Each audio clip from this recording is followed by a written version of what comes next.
Hello everyone. So I was thinking that the traffic was a bit quieter today, but now I'm not sure. So once again, I'll do my best with it, but hopefully it won't disrupt too much. So I'm not really sure what to call this video. I might call it something like between decks or in between decks, something like that, betweeny decks. But I wanted in part to have a discussion and also give a bit of a in-process look, update kind of thing about some of the ideas that I've been exploring in my own work, artwork, and practice. But I also just wanted to kind of then tie that into where I think some of those things are coming from, and noticing as a result of that and ongoingly as part of that, some of the tendencies in my tastes in decks over time.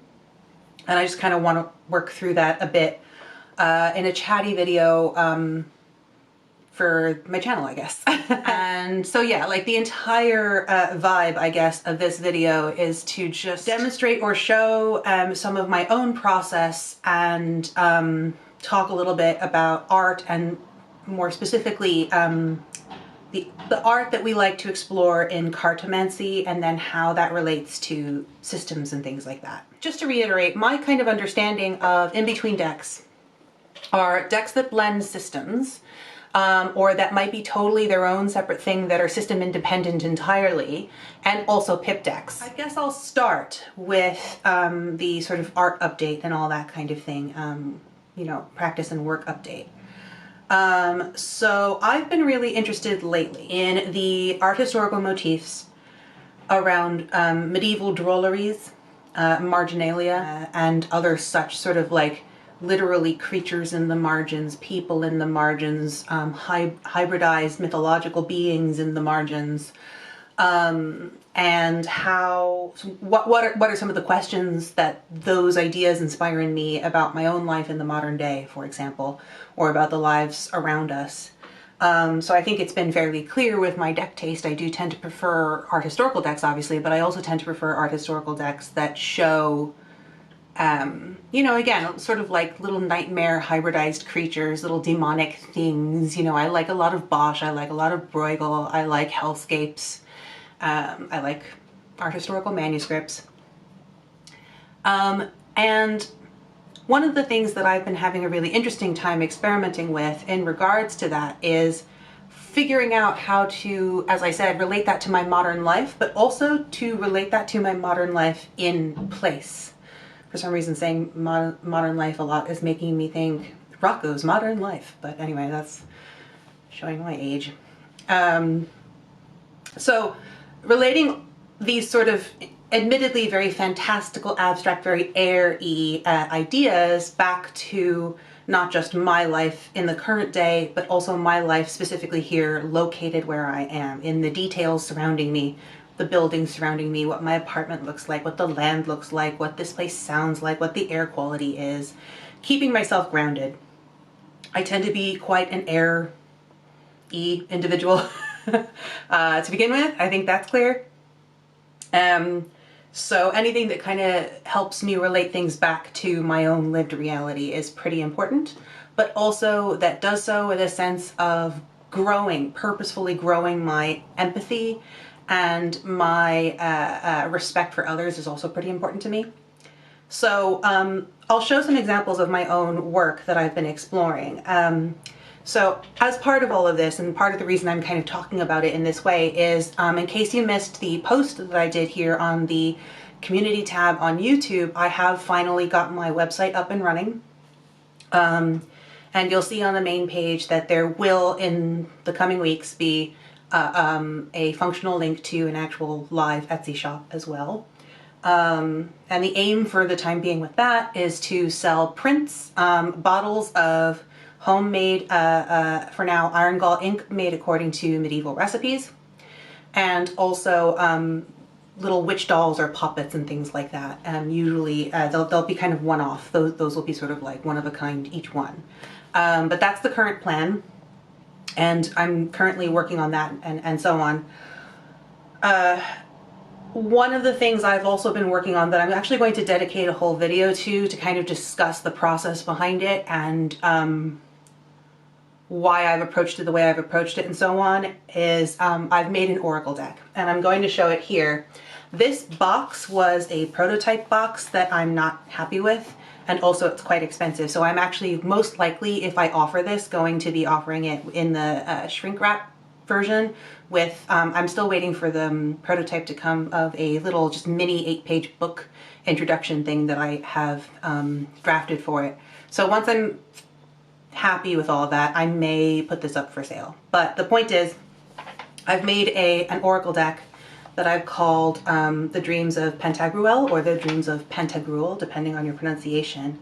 Pantagruel is the son of Gargantua, who is, and the two of them make up the main characters of a Renaissance work of many volumes of fiction by Francois Rabelais,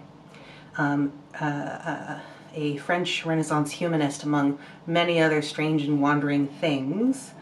And I have a whole sort of, again, like I'm going to devote a whole video to this because it's not made from the perspective of glorifying the past. I do want to make that clear.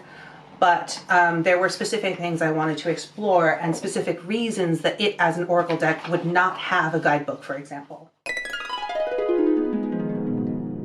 But I will show here just some of the card backs look like this.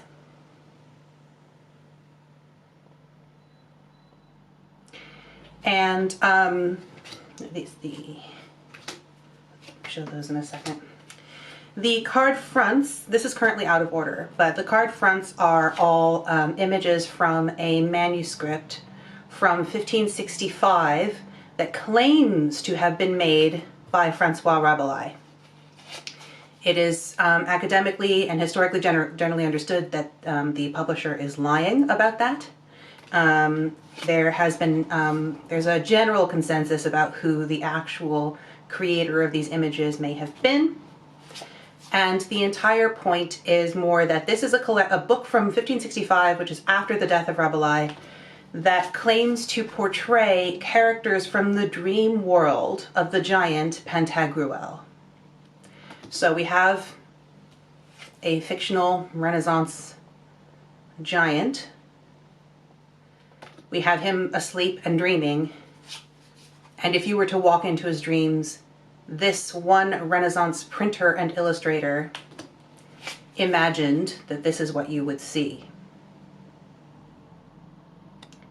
And given the time period, the art historical tropes at the time, the advent and developments around printing in general, and the sort of accompanying market opportunities that came with that and so on, is, as I will probably mention in a few moments, something that very, very intensely interests me. So among other reasons, this deck was created to basically provide an art historical source, effectively a facsimile of a given volume, for the purpose of meditation, some chaos magic, servitor slash, which is familiar kind of stuff, magical workings, that kind of thing.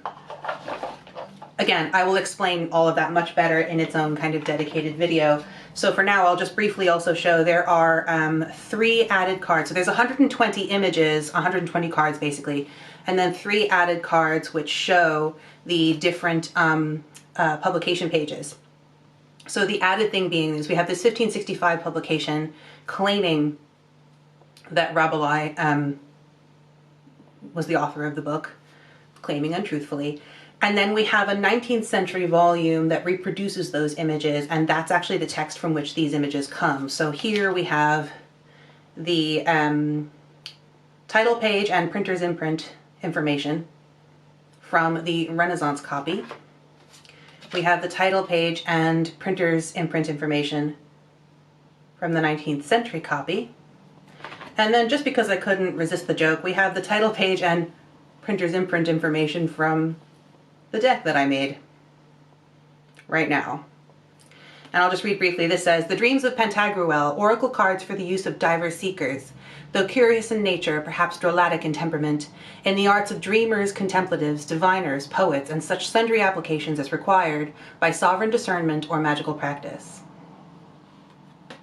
I placed the usual sort of, not gonna show, the usual sort of stuff that accompanies an imprint mark and so on at the bottom here. So this is literally 2023 in Roman numerals. So that's the kind of thing I'm talking about. So the original Renaissance, but 1565 book of the images, its official title is the Drolatic Dreams of Pantagruel. And the Drolatic in that is hotly debated among people who are interested what exactly that means, but it's also generally understood to be at least a reference or to have come from the medieval concept of drolleries, as I mentioned. So again, you can see that there's that like strange hybridized figure. We get a lot of this sort of thing in, for example, Deviant Moon decks and so on. So there's like a real sort of through line of interest for me. So that kind of sets the tone about a lot of the art, the sort of deck related projects that I've been working on. I will also therefore just mention that I am also working on just personal explorations of the, shall we say, archetypes within the tarot and how I would choose to represent them, but also what they might feel like to meet and to interact with on a quiet and much more sort of contemplative level. I've been, as I will kind of explain with some of these decks that I have to show in a minute, I have been feeling really confused and frustrated about platforms like Instagram. I am going to be leaving Instagram very, very soon, but I will make it really clear once I've done that and where else you can go to find me, like my website with the blog. But also I've just been feeling really strange about the way we categorize online branding, like what is someone's brand and how much are they allowed to deviate from that? Especially given that a lot of social media platforms insist that people's brands be quite narrowly defined, and that the rate of production be very high, but the rate of variation of the things you produce be very low.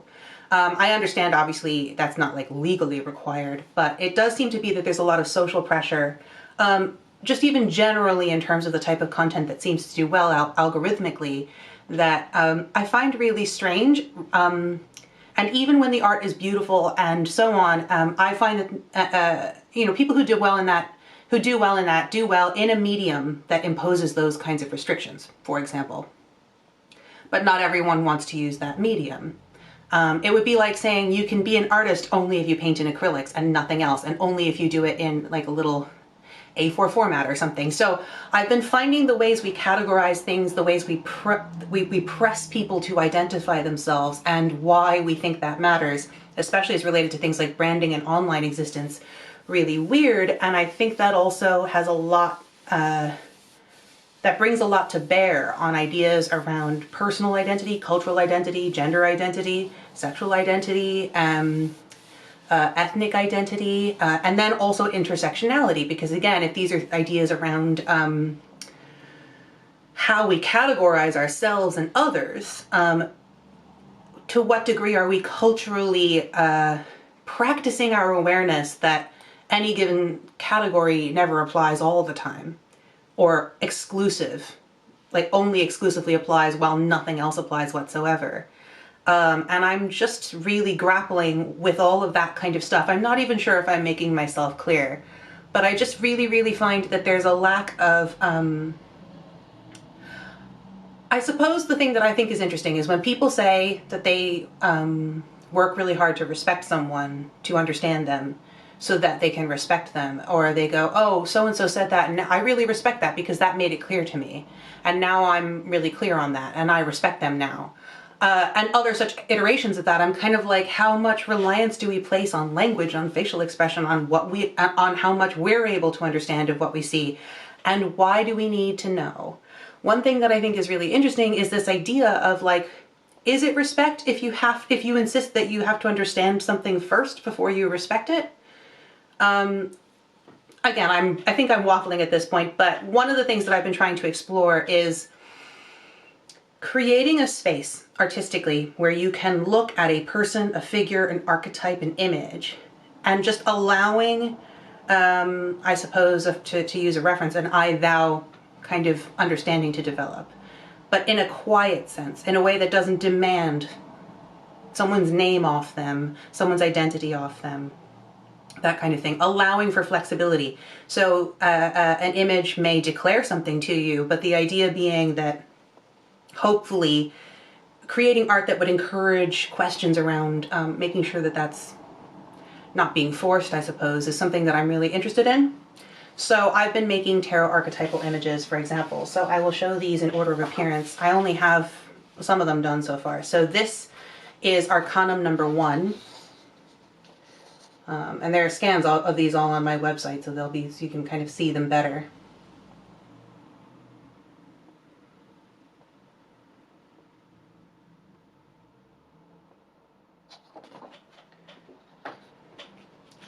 This is Arcanum number 2, Major Arcanum number 2.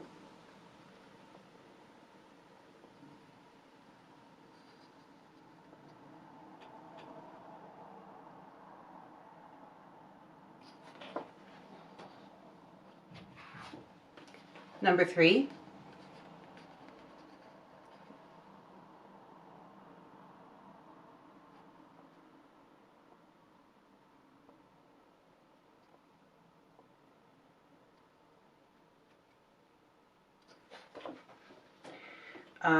And then the ones I've done so far as well, this is number 6.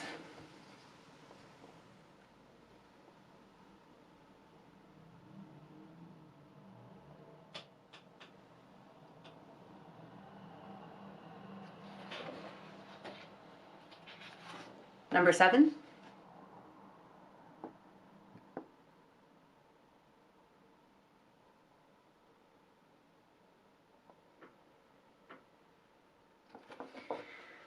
And then I've done one of the court cards so far, which you will have seen before on my channel, and this is the Sovereign of Wands.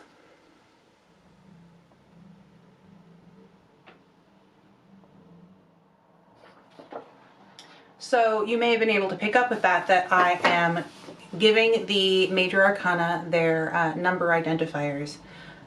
Because in drawing these people, and this is part of the point, in drawing these archetypes, I was not asking them their names, and their names are not their major arcana titles, if that makes sense. I don't know if I'm making myself clear at all with what I'm trying to do here. I'll have to think. I am in the process of thinking it through further. But then also with the Sovereign of Wands, the court titles that I'm currently considering going with are Sovereign and Ruler, and then Page and Knave. So Page, Knave, Sovereign, Ruler.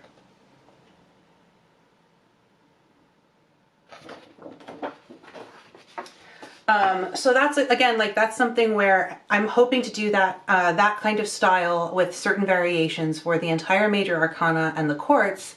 And also as part of this experiment, I want to just make this for myself a kind of an exploration of what it feels like to make a tarot deck. So I will be doing the pips, but the pips will be pips. And I have a very distinctive design idea for that in my head. And then lastly, just in terms of updates around art, I've shown some of this work before. This is an image of the Cailleach, who I will most likely be offering as a print on my Etsy shop when it's open. This is, I've shown her before. This is Gold Dust Woman, a portrait of Jane Morris, who was one of the Pre-Raphaelite models, and also a very accomplished embroidery worker and artist herself, as well as the original person who was the inspiration behind Pygmalion, which eventually became My Fair Lady. It's really interesting. This is a piece I've called Demi-Monde. It is a portrait of Cleo de Merode, and who was a dancer at the turn of the century, the last century. And I called it Demi-Monde to make reference to some of the social pressures she faced during her lifetime and so on. And then this, I showed some of the process of it in my Winter Astral Journeys video, and I've called this Winter Fire. So that's the two-dimensional art anyway, and that's all I'm going to show of that for now, because we're already something like 25 minutes in, I guess. Yeah, and that's a lot. Okay, so onto the decks and some of the things that I mean by in-between decks, and why that's coming out in my art, but also why my art comes out the way it does, because of these kinds of deck experiences. So there's this notion that I've kind of already indicated of being in between worlds, which is something that, again, I've said this before, as an expat and as a neurodivergent individual, I resonate with really intensely. I'm kind of constantly in some iteration of culture shock at all times. It's taking me a very long time to like uncover the remaining bits of me that don't understand where they are. And obviously that process never completely finishes. So yeah, in between worlds, questions of identity. There's a definite association for me anyway with the motif of the changeling. So historically, it is dangerous to diagnose the past, to lay mental health diagnoses on people in the past. To, you know, again, things can be very likely. There's research that can prove the likelihood of something, but there is understood to be a very misappropriative way in which sometimes people diagnose the past, because it presumes a lot about cultural language, cultural identity, personal identity in a time that we have no lived access to. However, there is this understanding that along with things like physical disfigurement in children, differences of appearance and other forms of things that tend to be marginalized in today's society, there is a researched understanding that children proven to be changelings and therefore killed as changelings in the past were very likely to have been autistic and or otherwise neurodivergent. There's a lot of the ideas around like the changeling not wanting to eat human food, the changeling behaving too old for its youth and not smiling and laughing like a normal child, the changeling speaking with maturity but beyond its youth, the changeling having fits and finding bed sheets absolutely intolerable, that kind of stuff. Again, it's not, the changeling motif is not exclusive to autistic or neurodivergent children, and certainly, again, that's an instance of looking at evidence from folklore and saying, wait a minute, we do know that other such things tend to be an issue in this way. We're going to extrapolate and presume that this is very likely. So again, I find that comes to bear on the modern lived experience in a really interesting way. And it continues this theme of things that exist between, that defy categorization, and where for which we have no way of currently in our current culture of contextualizing their identity, which I think is a failure of imagination on the part of the collective. So there's this idea of defying social categories as well, you know, loads and loads of witchcraft motifs revolve around that kind of thing. I do want to make it clear that I'm not throwing out systems, I'm using them as a springboard. So for example, I'll start showing the decks now. For example, I often ask myself like, okay, well, we have a lot of early tarot systems, for example, that were using the systems they had at their disposal, but then sort of over time becoming tarot or developing new systems on their own. These new decks that were coming into the market on the advent of printing and so on, you know, having extra moon cards or having an entire mythological suit or having not 78 images but like 7 different types of court cards per thing. And I actually briefly did consider experimenting with making my own system. So, you know, we have various modern decks that do the same thing. So I ask myself, what would those systems look like, whether they use an identifiable normal to us court card system or not? What might they look like? And I think that the Deviant Moon decks do an excellent job of this.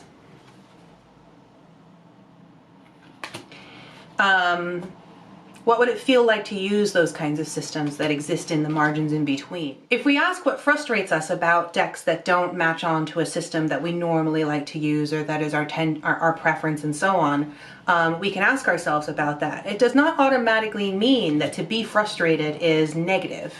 I think frustration can point us in a lot of interesting directions of inquiry, but it is not, you know, it is not a prerequisite when you ask yourself questions that you have to disagree with the person you were before you asked the question.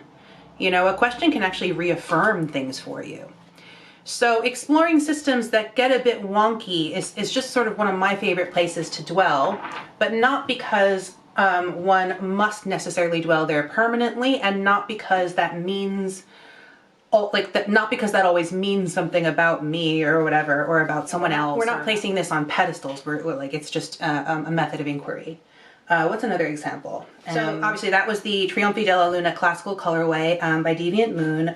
Very, very Marseille based, but not quite a Marseille deck. You know, okay, so that's like that's an example of a deck that does vary from a system, but does so in ways that stay fairly well recognized within the system. Another example is, as I've said before, the Pagan Otherworlds Tarot. With extra cards like this one, the Seeker. We get, as well as the added moon cards, we get a really interesting sort of cosmological, almost planetary element with the deck that I think is highly reminiscent of certain of those early tarot decks, you know, decks being commissioned by, I don't know, Dukes in Milan and Ferrara and all that kind of thing. But what the creators of this have obviously done, as I've discussed in many, many videos, link will be in the cards, wherever, somewhere.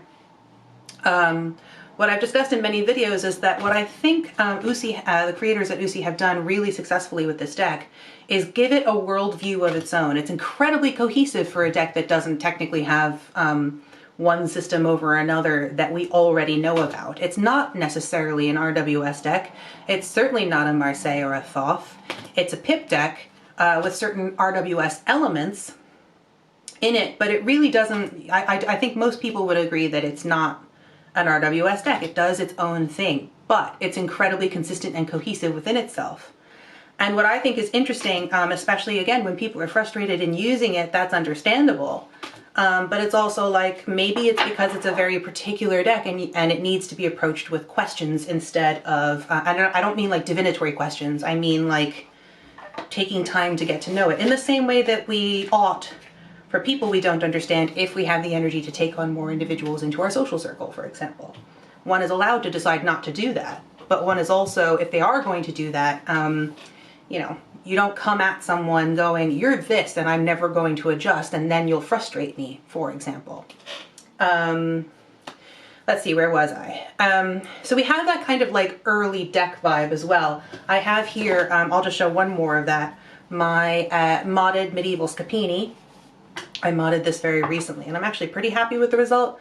I do have on most cards a, on the back, just a little bit of that cream border left. But for the most part, I'm quite happy with how this came out. So I'll show you. Come on, focus. There we go. So I have edged it in a way that somewhat accidentally and therefore serendipitously, oops, what did I do? Matches the backs. So we have this like old gold color on the backs. And basically the same old gold color to the point where the camera almost doesn't really make it clear on the sides. So again, medieval reference, identifiable systems in here, but also very, you know, as an influence point or a springboard, but also very much doing its own thing.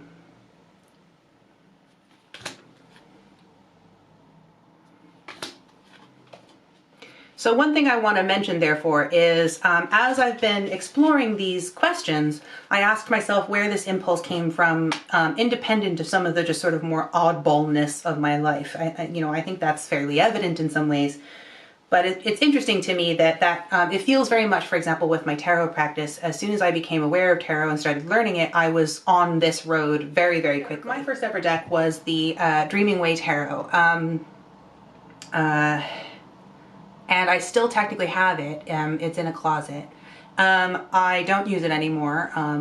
But what I found really interesting about that deck is that, especially because I was just beginning, I was really baffled by the fact that it deviated from what the instruction books seemed to have for me to work with. I understood that there were different systems, but I did not yet, at that very, very early stage, I did not yet understand some of the ways in which leaving systems behind worked, because I had not even yet learned a system when I first started, obviously. So that deck is mostly RWS, but not entirely. And then also the ways in which it deviates stylistically are really interesting, some of which I thought was like beyond phenomenal. The clothing in that deck was like a fashion inspiration, but then also the sword suit was just delicious. I just wanted to, like, it created a problem in reading the deck because I basically got really annoyed whenever I didn't get swords cards, which is not a great vantage point for a beginner. And that's on me for choosing that deck to begin with. As a beginner reader. The other thing about that deck, though, in addition to the way it deviated that was really lovely, is the way it deviated that wasn't so lovely, in my opinion. So the major arcana cards, some of them were amazing to look at with a certain kind of depth, a certain sense of location, movement, and so on. And then some of them completely departed stylistically from the entirety of the rest of the deck and just had a person against a backdrop. And I found that really strange. I understood immediately that clearly that's permissible within the world of tarot, obviously making sure to check that it was. But I couldn't understand the decision behind that in the creation of that deck specifically. So what was my second deck? My second deck was the Pagan Otherworlds Tarot. So before I ever even bought any version of a straight up RWS, I had gone through Dreaming Way, and then I bought the Pagan Otherworlds Tarot. And I think the whole thing that's really interesting to me is this showed me a through line for what was possible.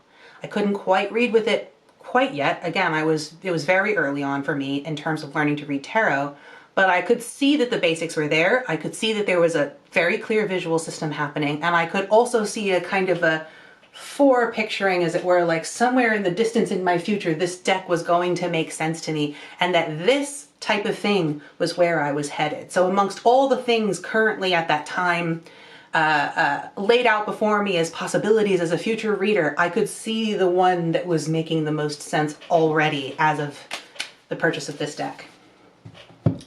And it's so funny that it took me a long time to even think of it that way, because obviously I've had the deck for a long time, and as I've shown in my exploration videos on the deck, I've had all sorts of other things to ask about it prior to kind of arriving at that, like, oh, but it was early that I got it. And it was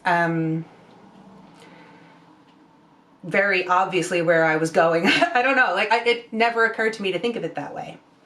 So some other decks that I want to explore, though, that show this. I've covered most, I think, of what I want to say conceptually. But other decks that I think illustrate various ways in which this kind of thing works is, I'll show here my now modded version of the Crystal Tarot, which I did an unboxing of not too long ago on this channel. And for those of you who have been asking, here it is. Show these up right at the backs. These are the backs. I cut them, all the borders off, right down to the image. I have edged it in a mix of things, so it kind of has this slightly shimmering quality.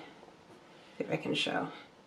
So it's gold, and there is an actual metallic component, a shimmering metallic component, but you can see it changes quite a lot depending on how you look at it. So there are, part of the reason, for example, if I face it like this, there is a yellow toned lamp over here. You can see the yellows in my skin and so on. This yellow warm tone, though, this sort of red warm, is in the coloration, whereas in certain lights it looks much more old gold, and that's also because that old gold color is the same one that I used on my medieval Scapini, but I added more color depth to this so that you would get those elements coming out depending on the light cast on the edges. And this is what the cards look like now. Here's actually a card. So there were a couple of cards in the process of doing this that I accidentally damaged, and literally some of the front of the cards got ripped off because I am clumsy and I'm a disaster. So I would ask you, though, because I can't even totally remember, where is it? I would ask you, if looking at this, can you tell where the damaged bit was? I'm not covering it with my finger, if that helps. Can you see? I had to color match and everything. Pretty decent, huh? You can see there. Chunks of the flowers at the top corner came off so that I had white carcord showing through, but if you look at it straight on, you can hardly tell. So I matched the colors. I used Prismacolors, so basically wax pencils, because it gives it a little bit of a varnish. And I decided to experiment with not putting any kind of flexible archival glue style sealant on top or anything like that. I just want to see if the color wears away and if I do or don't need to do the sealant in the future. I will at some point talk about card repair and so on. I know some people have asked for that, and I can see the value of putting that out there. I just haven't done it yet. So there you go. Now, what I like about this deck so far is, first of all, color-wise, it strikes me as very quote-unquote Celtic, very sort of Ireland, medieval Ireland, let's say. It is not medieval Ireland imagery, but the color scheme makes me think of, and the way it's presented and the busyness of the images makes me think of illuminated manuscripts. But also the brightness of the colors makes me think a lot of various Irish mythological stories, and so on. My understanding, for example, of the Morrigan a lot of the time is much more this level of colorful rather than only in, you know, goth black and blood red and so on. I do enjoy that aesthetic, don't get me wrong. I am in no way knocking that aesthetic. It's just not the only thing I tend to do. Most of the time, mythologically, I'm operating in a very, very vibrant and bright, colorful, or else quite twilight sort of set of colors. So things like theosophical blues and teal greens and the kind of like mauves and dusky purples and pinks that you get in various forms of twilight. So before I put this deck away, here's one of the other damaged cards. See if you can spot where the damage was. And remember that the white core of the card was showing right through, and quite a large portion of it as far as I was concerned. I've had to color in this part of the wand, and I was having a really hard time matching enough of that teal blue. Will it show? You can see it's colored in with less precision and it's a little bit muddier. But yep. So that's my modded crystal tarot. It's so cute and it's perfectly sized, and I want to like bring it everywhere with me forever, ever, ever. I haven't been able to put it down. I've been using it like crazy. Okay, so just a couple more examples. I won't spend too long on it because I've covered it before. I have an entire video talking about the art historical information behind this deck and the ways in which we would analyze it and connect it to the techniques of Arthur Rackham, and so on and so forth, ink making, that kind of stuff. So this is the Hush Tarot. Again, kind of a thing of its own. I know that some of the art was created before he decided to make it into a tarot deck. I don't care, it's his art, and I think he did an amazing job, and he gets to do what he wants with his own artwork. And if what he wants is to make it a tarot deck, I am totally into it. One of my favorite, most used decks still. It's also just a delight to shuffle. So it's like, it's nice in the hands. It stays like feeling almost velvety on the edges, as it were, but without getting sticky. It's not rose petal finish. I love it. Another example of a deck that I've done an exploratory video on, I want to do more soon, is the Magicae Daemonibus Tarot. And this brings us back into that notion of like, what do we demonize? Almost drollery style. These are all taken from, as I covered in that video, historical demonic grimoires and so on. And I will be putting in a link on that video at some point, but also just for general notice, I will be actually typing up the identifier sheet that I talked about in that video for each card and putting that on my blog. So the overall idea with the blog is that in addition to added studio process and updates and things, you can also see the sort of deeper behind the scenes, deep dive information that goes into making my videos. So a lot of my videos from henceforth are going to have accompanying blog posts. Not all of them, but a bunch of them will be doing that. So to depart a little bit from the sort of visual themes I've been showing so far, another deck that I think gets overlooked, probably because it's on not great cardstock and the gilding is definitely, makes it very difficult to shuffle. If you don't shuffle it with the faces facing you, the deck tends to stick, is the Tarot of Mystical Moments. I think this deck in particular, since it's not an identifiable system per se, other than its own system, what it does really, really consistently that I just deeply enjoy is that it conveys light in a very interesting way. Each card has their own kind of inner glow, and it sets mood using that quality of light. It's a very diffused, dreamlike state, sort of hazy in a way.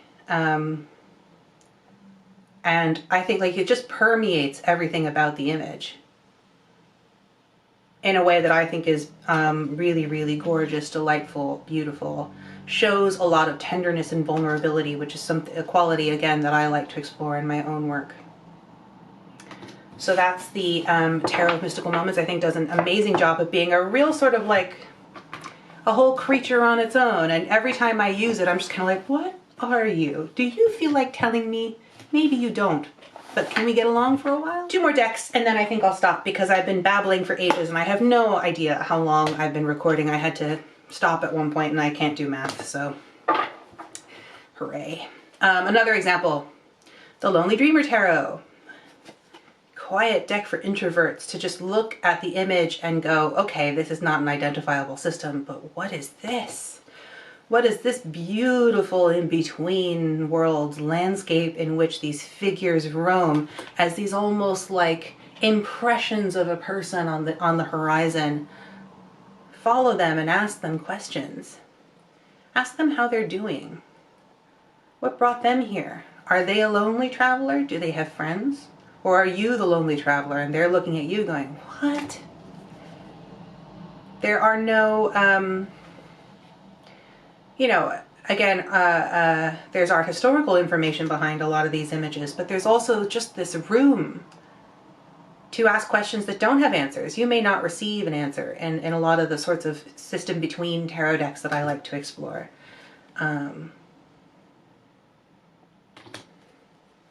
Just so contemplative and quiet and poised.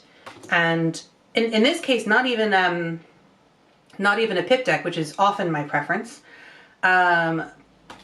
but still allowing that mental space for clarity to come in without rush.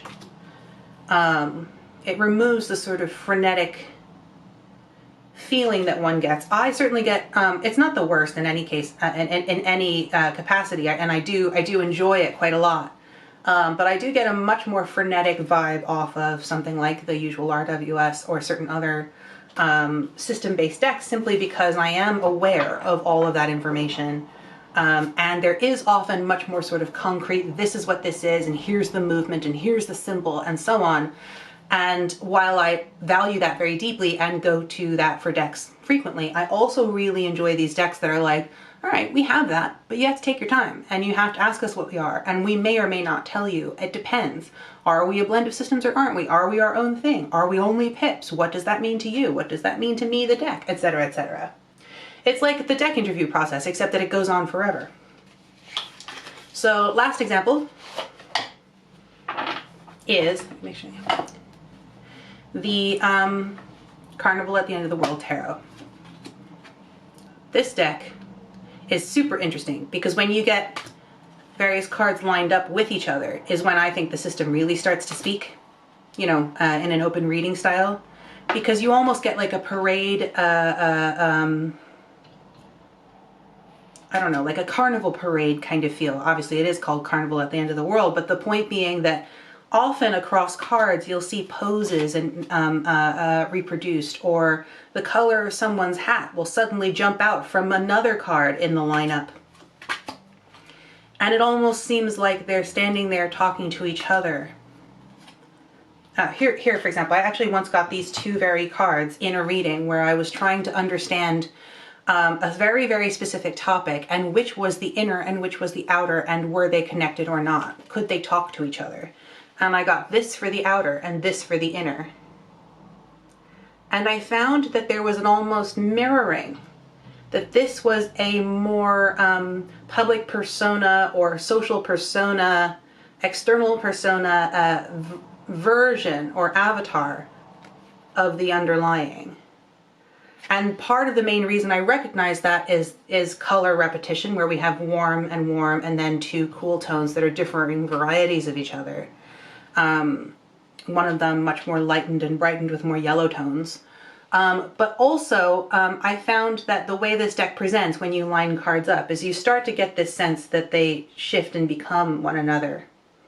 And that as such, they're kind of talking to each other as well. And I really enjoyed that. I think that's what makes this deck an absolute treasure. And then the last thing I'll just indicate here is one of the things I've been doing, therefore, in using the Oracle deck that I made is exploring the images together. I'll show the same one here, you know? Sort of trying to figure out, with different decks, not just this one,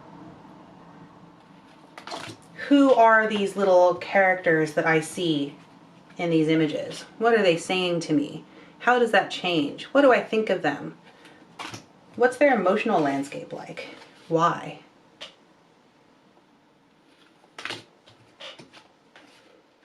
And what I've gone sort of further off the deep end with the Oracle deck, as oracles often do, wherein the system is as it was presented by history, and that's it. Birds. Okay, so that's it. I've been waffling on for ages. Hopefully as I always say, hopefully something I've said in this video is of usable clarity, and the ideas I've been exploring made some sense to somebody. Thank you all for listening to me talk. If you've made it this far, definitely, if you feel so inclined, go check out my website. I will be posting blog posts there now more frequently, and there's a gallery of my artwork up there. Videos will be linked from there, and also other such links as and when they are relevant will appear. The transcript from my interview with Linnea Gitz of Utsi is now up in a blog post on there, and I will be doing in the coming days some blog posts about some of these deck systems, about the Dreams of Pantagruel project, as well as others. So I hope to see you there. The link is in the description, but also just in my channel bio and so on in general. So, all right. Hope everyone is doing well, taking care of themselves to the best of their ability, and I'll see you guys next time. Bye.